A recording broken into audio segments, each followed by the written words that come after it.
Hello guys, welcome to my channel. Today we are going to see how to change the language in Ninja Gaiden 4. I show you guys how to do it.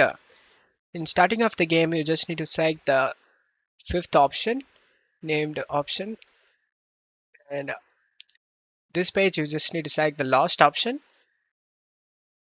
The first option is the text language, so change the language you want, and then press the backspace key in your keyboard and select the yes option to save it.